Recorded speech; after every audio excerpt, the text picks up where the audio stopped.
ఇటీవలి కేంద్ర ప్రభుత్వం కొలువు తీరింది. ప్రధానమంత్రితో సహా మొత్తం 72 మంది మంత్రులుగా ప్రమాణ స్వీకారం చేశారు. వారిలో 30 మంది కేబినెట్ ర్యాంక్, 5 స్వతంత్రులుగా, మరో 36 మంది సహాయ మంత్రి హోదాను పొందారు. అయితే కేబినెట్ మంత్రికి, ఇండిపెండెంట్ ఛార్జ్ మంత్రికి, సహాయ మంత్రికి మధ్య తేడా ఏంటి అనేది ప్రతి ఒక్కరి మెదళ్లను తొలిచివేస్తోంది.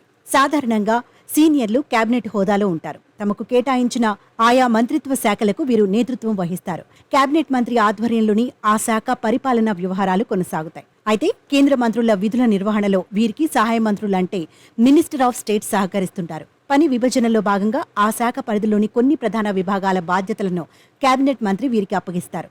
సహాయ మంత్రులు ఏ పని చేసినా, ఎలాంటి నివేదన తయారు చేసినా కేబినెట్ మంత్రికే నివేదిస్తారు. స్వతంత్ర హోదా పొందిన సహాయ మంత్రులు తమ శాఖలను స్వతంత్రంగా నిర్వహిస్తారు. సాధారణంగా ఇలాంటి శాఖల పరిధి తక్కువగా ఉంటుంది. ఆ శాఖకు చెందిన పాలనా నిర్ణయాల్లో పూర్తి నిర్ణయాధికారం వీరికి ఉంటుంది. తమ శాఖ నివేదికలను వీరు నేరుగా ప్రధానమంత్రికి నివేదిస్తారు. కేబినెట్ ర్యాంక్ మంత్రులతో పోలిస్తే 2 రకాల సహాయ మంత్రుల హోదా పొందే సౌకర్యాలు, భత్యాలు తక్కువగా ఉంటాయి. సహాయ మంత్రులు మంత్రి మండలి సమావేశాలకు మినహా కేబినెట్ సమావేశాలకు హాజరు కారు. కేబినెట్ మీటింగ్ ఎజెండాలో స్వతంత్ర హోదా పొందిన సహాయ మంత్రుల శాఖలకు సంబంధించిన అంశాలు ఉంటే వారు హాజరవుతారు. లేదంటే వారు కేబినెట్ మీటింగ్కి హాజరు కారు.